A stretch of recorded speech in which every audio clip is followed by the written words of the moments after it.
अच्छा हाफिज साहब, ये हम कह सकते हैं जैसे हम जब जिसको हमारे यहाँ सामी मज़ाहिब हम कहते हैं, तो उसके अबुल आला हजरत इब्राहिम अलैहिस्सलाम।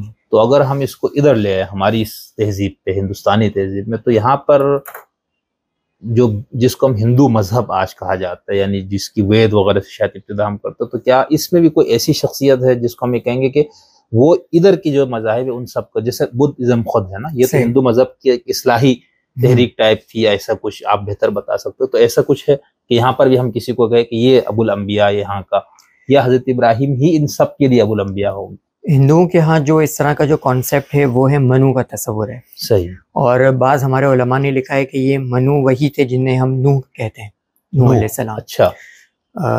तो हो सकता है इससे कोई इख्तलाफ करे, इत्तफाक करे, क्योंकि इस बारे में भी कोई हतमी दलील हमारे पास नहीं है। लेकिन इनके यहाँ जो एक जद्द अमजद जो है, यहाँ आप कह सकते हैं कि इनके तमाम जितने भी लोग, उनके जो फादर हैं, तो वो उसको वो मनु कहते हैं। अच्छा। मनु भी फिर एक नहीं गुजरे, उनके नज़दीक बहुत सारे जो मनु गुजरे।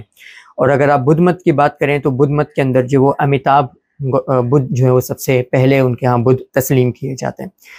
यहाँ पर एक मसला ये आता है कि हर मज़हब की अपनी अपनी जो है ना एक टर्मिनोलॉजीज़ होती हैं, इस्तिलाहात होती हैं। तो हो सकता है कि नूह और मनु एक ही हो सकता है कि अमिताभ और आदम अलैहिस्सलाम एक ही हों।